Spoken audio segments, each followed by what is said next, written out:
Aujourd'hui, on retourne voir Dominique Lamontagne de la Ferme Impossible pour comprendre comment il procède afin de garder ses poules dans une serre l'hiver tout en s'assurant d'un juste équilibre carbone-azote, afin d'y faire ses semis et ses transplants dès le printemps. Alors,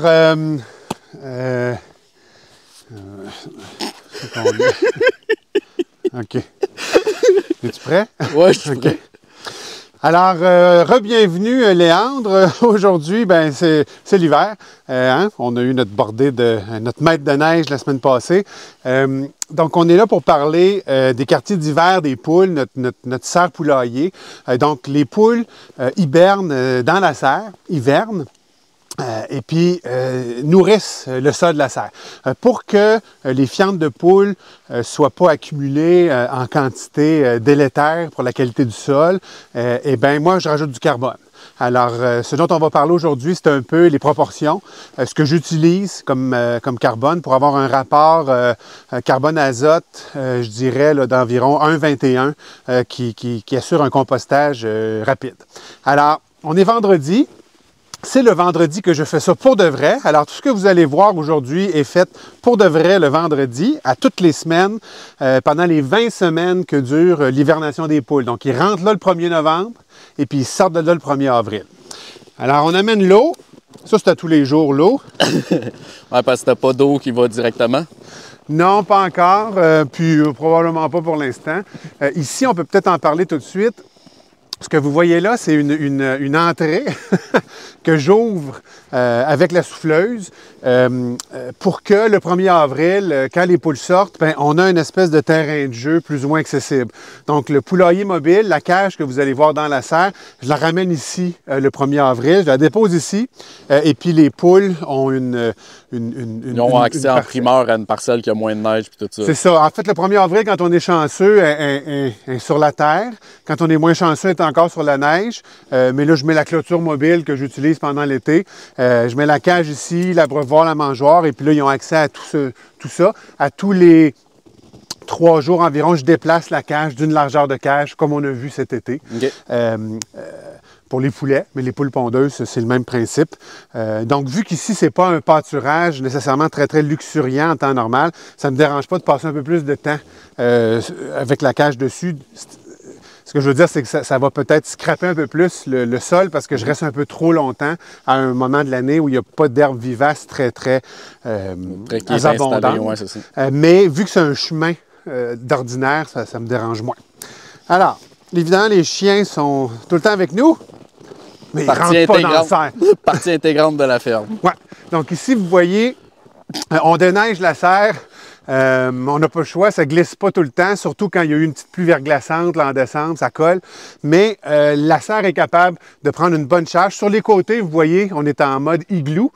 Cette neige-là qui est sur les côtés de la serre l'isole énormément.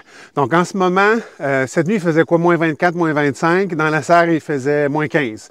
En ce moment, on est probablement en haut de ça avec le soleil. Mais l'idée, c'est que la neige isole. Puis en ayant mis les arches de la serre aux 4 pieds, vous avez le choix quand vous achetez le 4, 5, 6. En mettant les arches aux 4 pieds, j'ai jamais eu de problème, ça n'a jamais défoncé par les côtés. Puis sur la serre, ben, on déneige là, à chaque fois qu'il y a une bonne accumulation, surtout parce que c'est un double polyéthylène soufflé. Si je laisse toute la neige s'accumuler, les 2 pellicules vont s'écraser, puis la soufflerie va avoir de la misère à gonfler le polyéthylène. Alors on l'enlève. Quand il y a une petite accumulation, je l'enlève de l'intérieur avec mon punching bag, que vous allez voir. Quand il y en a une bonne, ben, je prends la pelle à toile pour les toits, dans le fond. Ici, c'est l'abattoir que vous aviez vu dans le dernier épisode à la Ferme Impossible. Depuis, j'ai fait ce que j'avais dit que je ferais.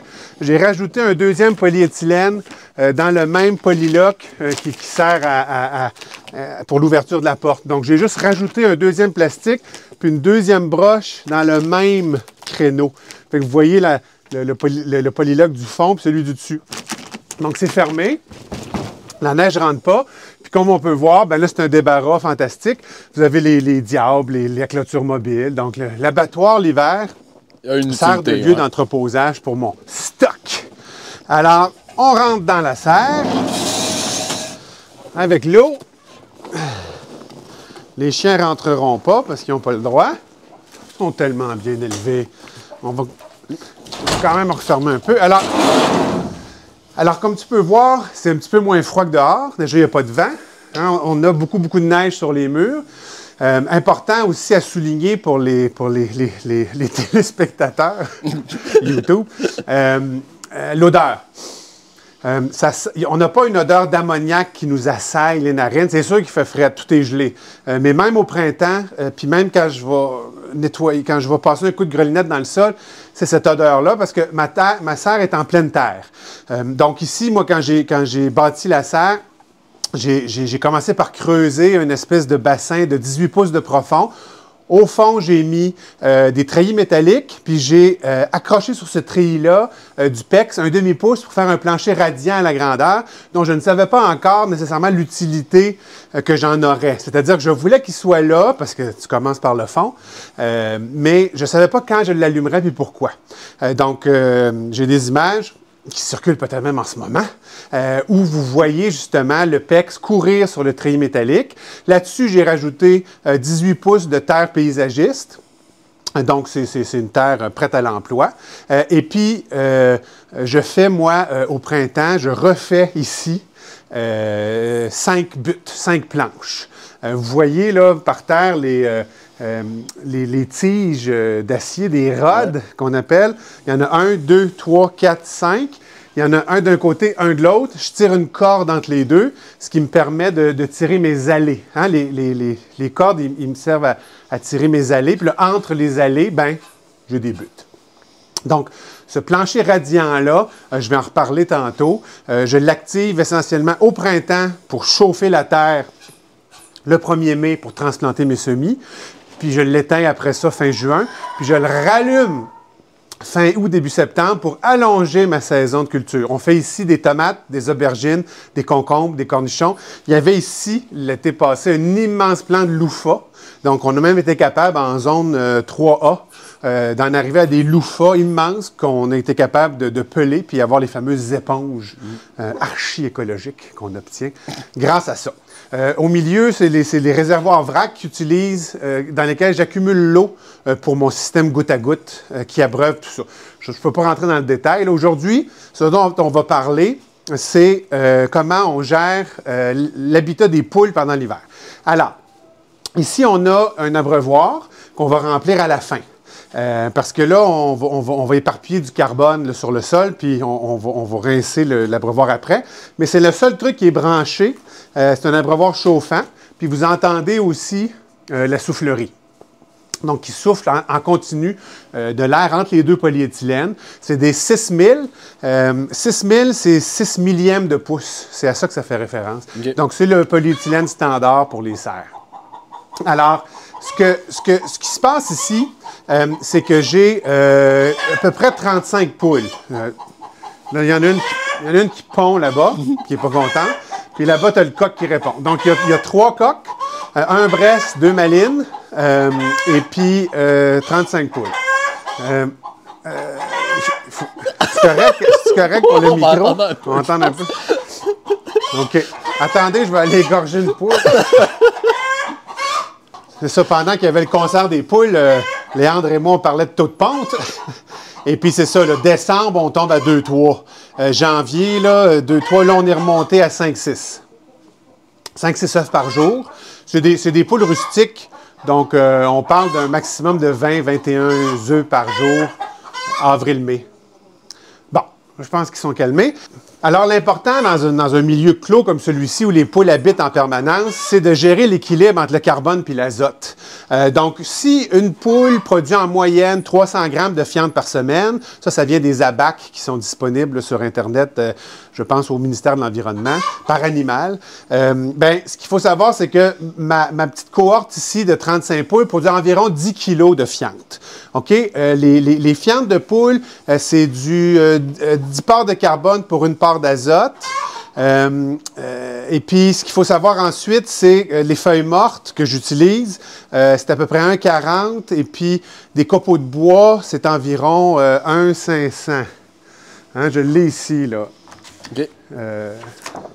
Je ne sais pas si tu arrives à voir ça. Ça, c'est la cheat card. Bien important, cette information-là qui est là-dessus. Je vous invite à faire pause. Et voilà, vous avez enlevé le pause. Super.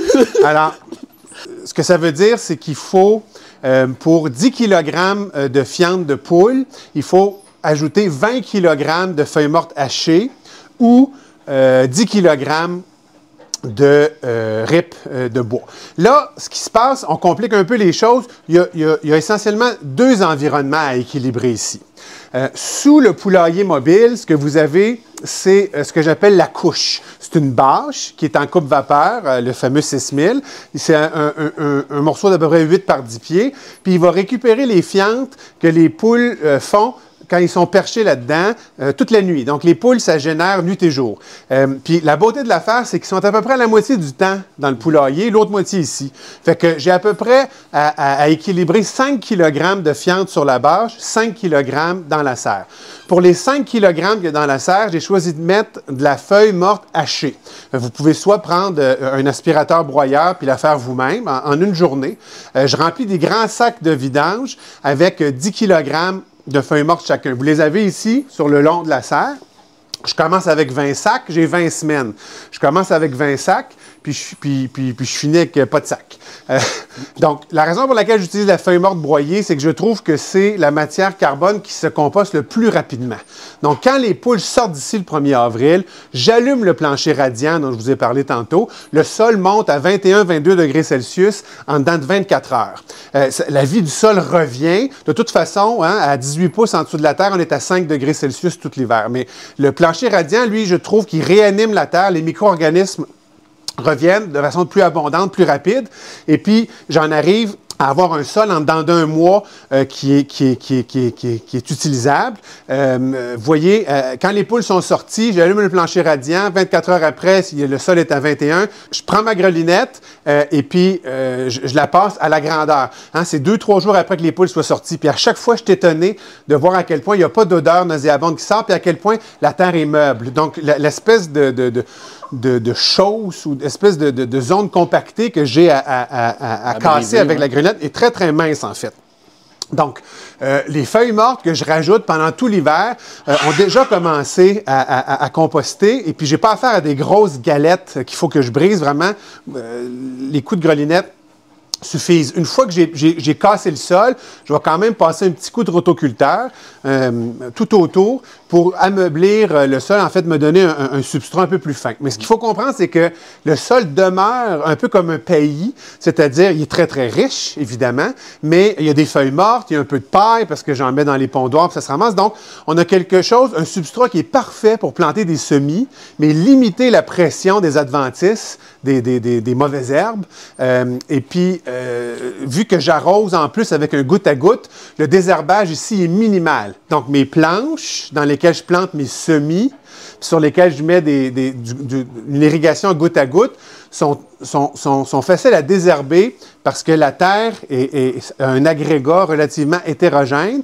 Mais cela dit, 1 centimètre en dessous de ça, c'est une belle terre meuble. Puis je n'ai jamais eu à en rajouter. Donc, on n'a pas de perte de matière organique ici parce qu'on en rajoute pendant l'hiver grâce à la fiente puis aux feuilles mortes. Moi, le truc pour les feuilles mortes hachées, on ne va pas juste en parler, c'est une vidéo.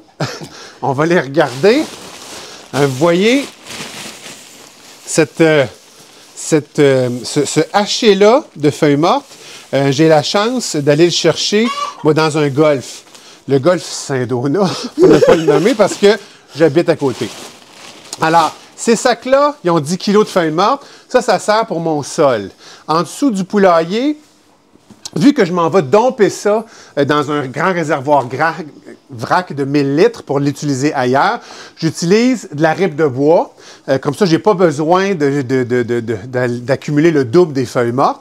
Puis vu que moi, je vais faire composter ça en tas ailleurs, ça n'a pas besoin de composter aussi vite. Donc, je le rappelle, la feuille morte hachée, ça composte très, très rapidement, surtout quand on commence à mouiller ça au mois de mai, au mois d'avril. Après que j'ai passé mon coup de rotoculteur, j'arrose à grandeur. Là, à chaque 3 jours, je viens arroser parce que je vais planter le 1er mai. Hein. Je vais être prêt, moi, dans 1 mois de la sortie des poules, je vais pouvoir planter mes petites semis. Donc, la ripe de bois, c'est ce que j'utilise pour la couche. Alors, on va arrêter d'en parler, on va le faire. Donc, voici ce que je fais à chaque vendredi. Donc, première chose, tu tasses l'eau de là. L'eau puis la mangeoire qu'on va voir tantôt, je la déplace à chaque jour. pour m'assurer que les poules répandent également un peu partout leur fiente. C'est pas le même chemin tout le temps. C'est ça. Puis que c'est ça. Il y a des accumulations plus grandes à certains endroits. Voyez, juste pour vous dire, ce que vous voyez par terre, là, il y avait des planches là-dessus, là, des buttes qui ont été complètement rasées finalement par l'activité des poules. Quand les poules rentrent ici le 1er novembre, c'est bourré de résidus de culture, hein, les plants de tomates, tout ça. Ça fait que c'est verdoyant au bout. Tu as le kale qui est encore en train de se faire aller parce que c'est pas tuable. Puis les poules sont là-dedans. Fait que les 2-3 premières semaines, je te dirais, dans la serre, tu n'as même pas besoin d'ajout de carbone parce qu'il y en a déjà en quantité astronomique. Donc, la couche, voici comment on procède. C'est bien simple. Je pogne un coin, puis je tire. On va pogner l'autre coin. C'est tout le temps un petit peu gelé. Et voilà. Alors, regardez-moi ça. Juste avant de sortir complètement la bâche, je regarde dans les pondoirs. Vous voyez, c'est relativement propre. Mais tu vois, ici, j'ai un pondoir qui est souillé. Ouais. Alors, vous connaissez l'expression « geler comme une crotte ». À moins 15, c'est très facile. Je le pogne puis je le garoche sur la bâche, ce qu'il y a de souillé. Là, il y a un œuf ici. Je vais le mettre avec les autres. Donc, les poules, quand ils pondent beaucoup, ils vont pondre là. Mais j'ai eu des nouvelles poules qui étaient bouliées par les vieilles poules. Fait que j'ai mis mon pondoir portatif. Puis, ils vont beaucoup là de ce temps-ci. Alors, vous voyez, là, on a 5 œufs, là. Fait que là, on est définitivement fin janvier. Hein? Avril-mai, là, on va être rendu à 20 œufs. Alors, j'ai ma bâche. Évidemment, il y a de la paille qui est tombée des pondoirs. Il y a un peu de terre qui est ramenée de l'extérieur. Mais essentiellement, vous avez ici une espèce de 10 kg de fiente mélangée à 5 kg de ribes de bois. Ça se manipule très bien quand c'est gelé, la fiente de poule. Comme je le disais dans l'autre vidéo, je n'ai pas peur de la fiente de mes animaux, car ils sont en santé. Et puis là, je me fais un beau baluchon. C'est une fois par semaine, ça. Ceux qui sont là, oh my God, la job, quand même. Ouais, puis quand on filme pas, ça prend le tiers du temps? Peut-être, c'est sûr que je placote moins. Je parle pas autant aux poules. Alors, là, ce qu'il faut se rappeler, c'est qu'on est en train d'enlever la moitié de ce que les poules génèrent comme fiente pendant l'hiver. Ouais. Donc, j'ouvre la serre. Puis là, on s'en va dans le réservoir.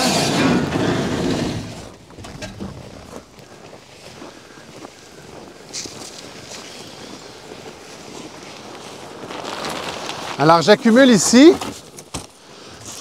dans mon... Ça, c'est une...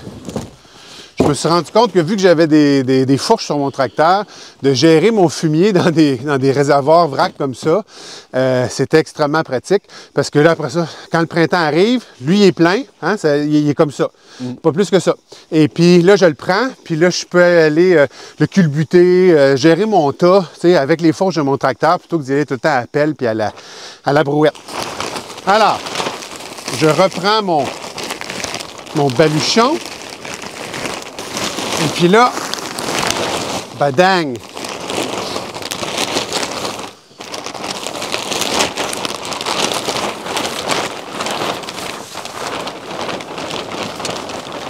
Hein? Checkez ça! Après ça, j'embarque dedans. Et puis, l'étaler comme il faut. Puis je le compacte. Au printemps, ça va être important de mouiller ça.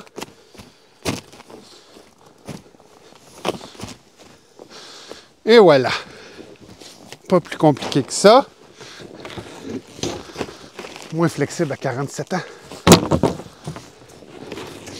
que j'étais à l'âge de Léandre, 17 ans. Oui, c'est ça.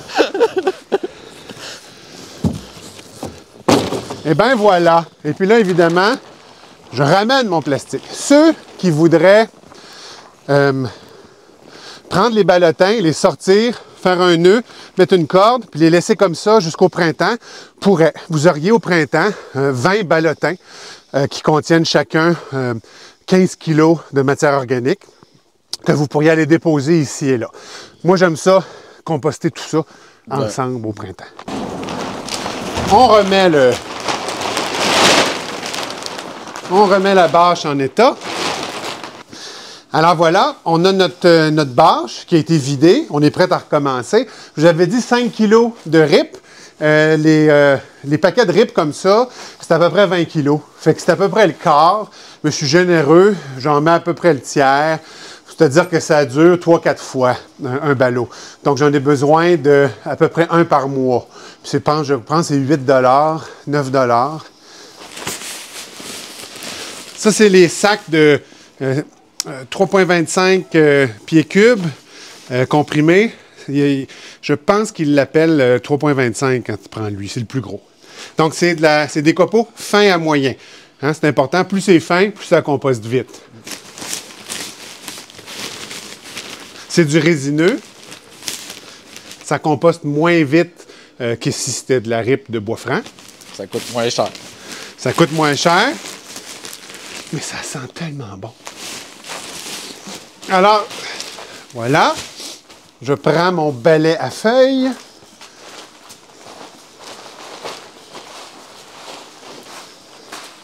Ceux qui veulent, vous pouvez mettre de la feuille morte. Vous auriez besoin, dans ce cas-là, de 20 kg de feuilles mortes par semaine.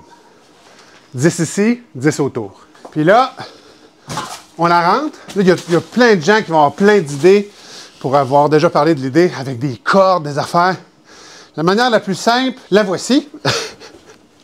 On rentre d'un bord. On rentre de l'autre.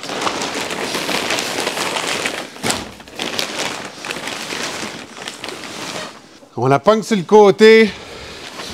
Pas plus compliqué que ça. Hein?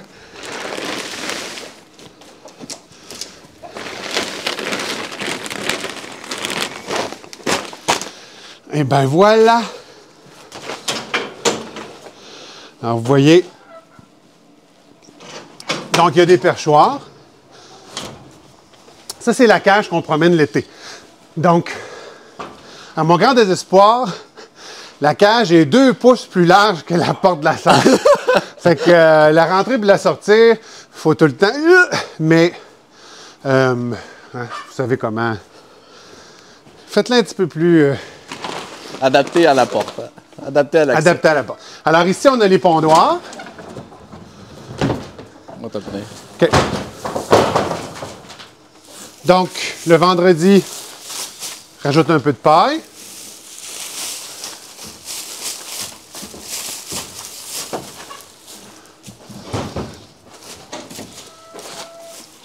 Voilà. Quand tout le monde pond en même temps, ils se remettent à pondre là-dedans. Et puis là, on va tasser les mangeoires et puis je vais étendre mes feuilles. Alors, les mangeoires sont suspendus. On enlève du chemin.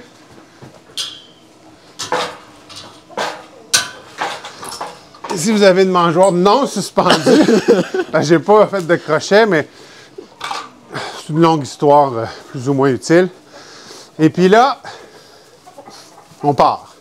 Donc ça, c'est un peu plus laborieux parce que je veux vraiment qu'il y en ait partout égal. Fait que j'y vais à la main. En même temps, je réfléchis à la vie. Donc, vous voyez, c'est ça l'idée. Pas besoin d'en mettre ben épais.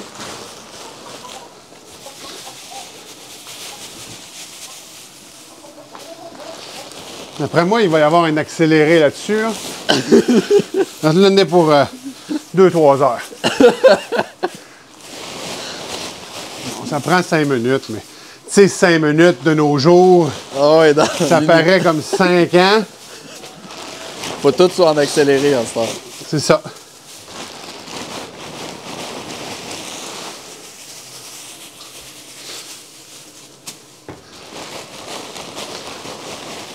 Je ne parlerai pas pendant ce bout-là.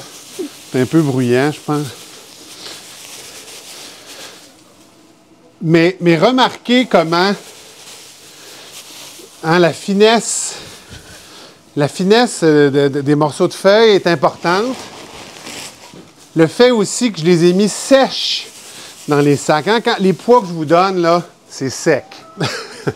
Si vous prenez mouillé, vous allez dire, comment ça que ça m'a pris 5 minutes de faire mes 20 kilos?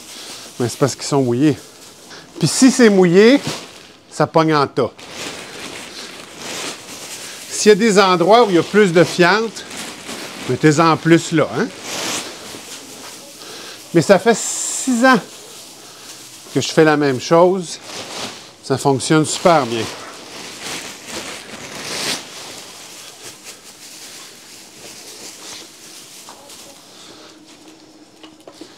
On va voir. Trépied d'arpenteur. Très pratique. Garde les sacs pour l'année d'après. Ça arrive juste. Tu connais des proportions. Ouais, mais à chaque fois, je pars d'un bord différent. Ah, je vais vous montrer mon punching bag. Vous voyez là, ici. Donc ça, c'est un tapon de sac de poubelle avec un morceau de tape. Et puis là, vous voyez, quand c'est une petite neige fine, ceci suffit pour déneiger.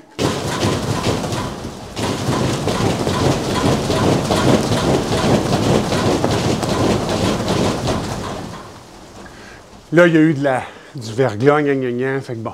Mais la minute qu'il va se mettre à faire un peu plus chaud, début mars, il va y avoir de la fonte journalière, du grésil sur la toile. Puis ça fonctionne super bien. Alors, je le répète, on a mis 10 kg de feuilles mortes à grandeur, 5 kg de copeaux. Ça, c'est là pour équilibrer 10 kg de fiente de poule. L'eau, je débranche, j'enlève mon crochet. Ça, je fais ça tous les jours. Frotte.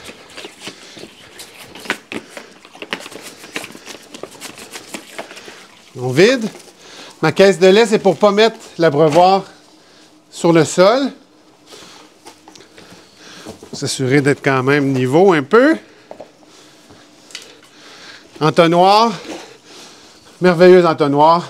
Un petit filtre au milieu. Ça, c'est dans les garages qui vendent ça. De la bonne eau artésienne frette. C'est une espèce de 10 litres. Ça suffit amplement. On est à peu près là. Ça déborde. Mon excédent d'eau, schlock, sur la feuille. J'essaie d'envoyer un peu de neige des fois. Les poules aiment ça. Et puis, quand le printemps arrive, ça fond, ça met de l'eau. Hein? C'est pas très mouillé. Hein? Donc, c'est pour ça qu'au printemps, après avoir fait mon coup de grelinette, mon coup de motoculteur, quand je disais que j'arrosais, là, je mets un sprinkler. Et j'arrose.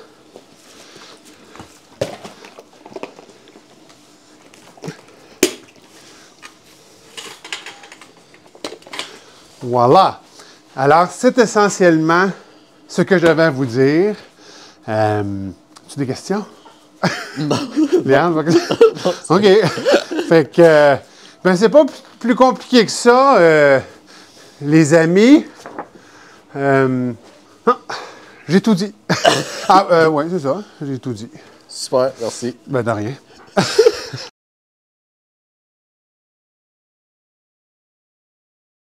Merci à tous les membres qui soutiennent financièrement le projet de partage via l'abonnement payant.